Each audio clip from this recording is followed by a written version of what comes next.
Hello students. In the previous lecture we had discussed about torque acting on a dipole placed in a uniform electric field, right? So today our topic is continuous charge distribution. So namely we are going to discuss three types of continuous charge distribution. The first one is linear, second one is surface charge distribution, and the third one is volume charge distribution, right? See, continuous charge distribution. Up till now,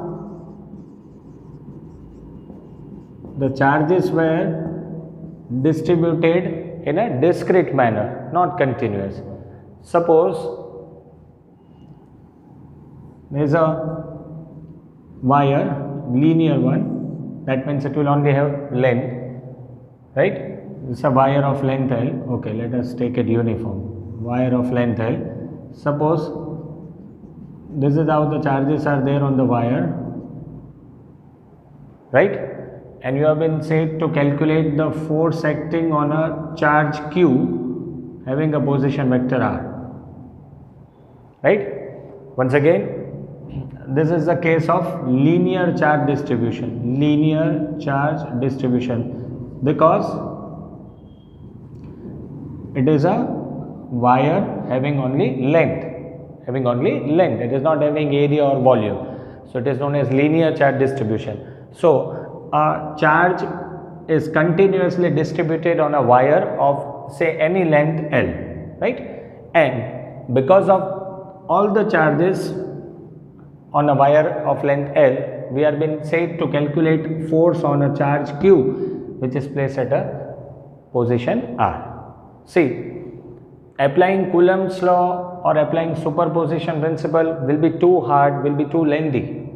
I will rather not say that it will be wrong, the method will be correct, right? That means in the superposition principle which we had already discussed, there we have understood that the total force on any of the charge will be obtained by the vector addition of all the forces. In the same way, force on Q because of this charge, because of this charge, because of this charge will have the vector addition, but the method will be too lengthy because the charges are continuously distributed and charges are very close to each other.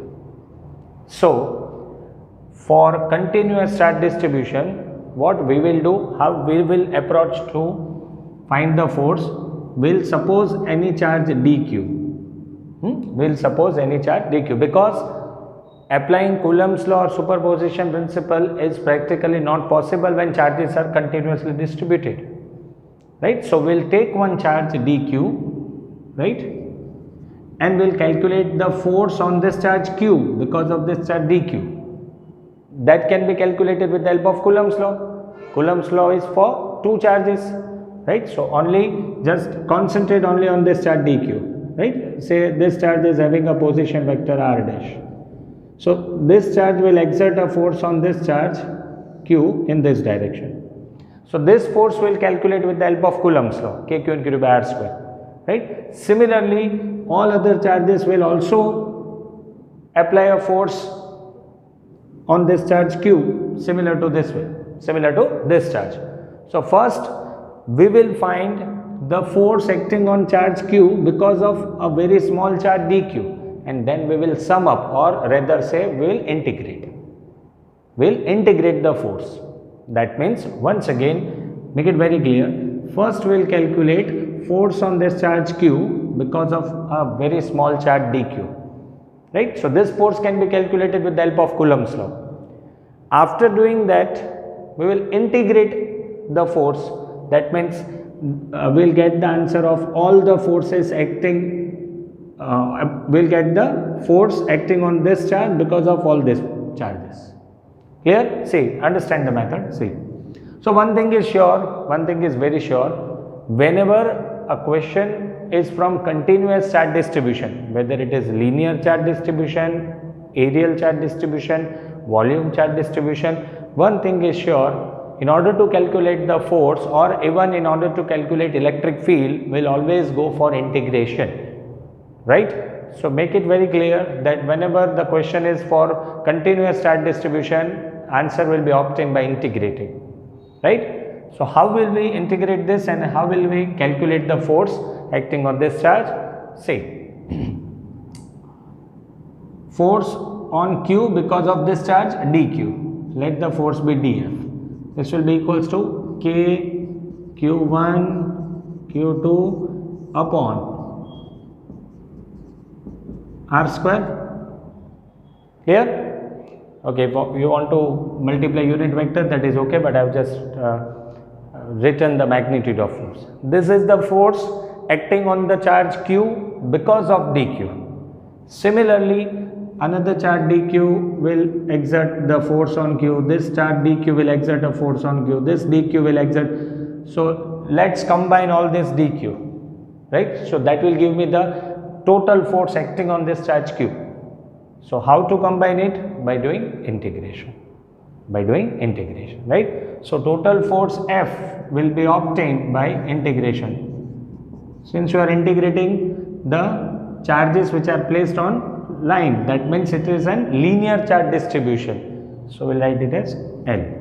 L stands for linear charge distribution, right? So F is equals to integration df k q dq upon r minus r dash the whole square. Clear? Fine. We'll define one constant quantity that is known as linear charge density. Linear charge density, right? What is linear charge density? Linear charge density, that is charge per unit length of the wire.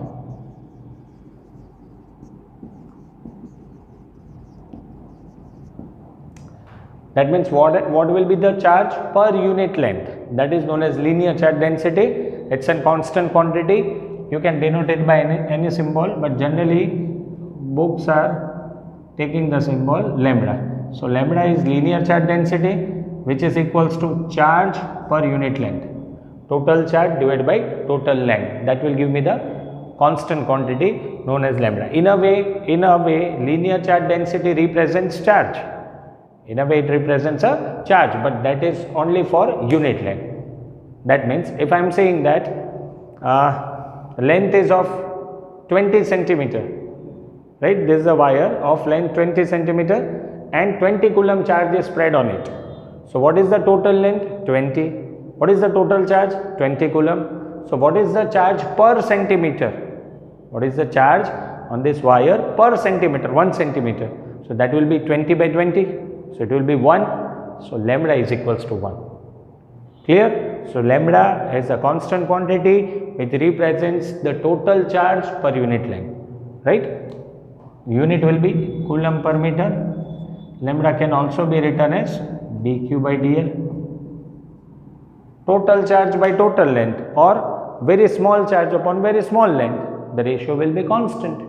Ratio will be constant. Clear? So lambda is equals to dq by dl. So here dq will be lambda into dl. Lambda into dl. So we can write here, instead of dq, we can write it as lambda into dl. Clear? This is how we will calculate the total force acting on a charge q because of all these charges which are continuously distributed on the wire. If we are being said to calculate the electric field, then what is electric field? Force by charge. Electric field is force by charge. From this equation, divide charge on both the sides. This will be the electric field. This will be the electric field. Clear? Fine. So in this case, the charge was distributed on a wire. That means it was distributed on a linear object. So we have considered only the length, right? Okay. What if the charge was distributed on any two-dimension object? That means objects having area. Then we have to make some minor changes in this equation. That means suppose, again it is a case of continuous charge distribution only, but let me say that charge is distributed inside a, say, rectangle. Come on. So now charge is contained in an area. It is not contained in a length. It is contained in an area. So we'll make some minor changes, right? This approach will remain the same, concept will remain the same. Instead of linear integration, we'll make surface integration. Now we have to integrate the surface area because the charges are residing inside the area. Clear? And we'll also now change the charge density. Instead of linear, we'll write it as surface. So surface charge density will be charge per unit area. Charge per unit area. These are only the small minor changes which we need to make, otherwise the concept is same. And we'll denote it by any other symbol, sigma, Q by A. Unit will be coulomb per meter square, dq by dA. Clear? Clear? Right? So sigma will be dq by dA. So dq will be sigma into dA. Okay, so these are the changes, and here also you can write it as sigma into dA. Clear? Clear? Sigma is surface charge density. It also represents charge per unit area, constant quantity. Unit will be coulomb per meter square. Use sigma when charges are distributed on two-dimension object. Now what if charges are distributed on any three-dimension object like say cube, sphere, etc. So then we will have volume charge density. Make few changes again. Volume charge density instead of surface charge, we will place it as volume charge. And now it will be charge per unit volume of the cube. Right? Clear? And its density will be represented by rho, which will be Q by V. Unit will be coulomb per meter cube, or sigma will be dq by dV. dq will be sigma into dV. These are few changes which we need to make according to the distribution of charges. Clear? Here instead of area we will place volume. We will place volume, rho dV. That's it. Clear? So accordingly we will make few changes, but this was all about continuous charge distribution on a body, right? See, we will take 2-3 examples, then it will be clear to you that how to solve the questions based on continuous charge distribution, right? So finally in the next video, we will solve few questions based on continuous charge distribution, and yes, of course, there was a question asked in JEE on this concept, continuous charge distribution. So we will solve that question also. Thank you.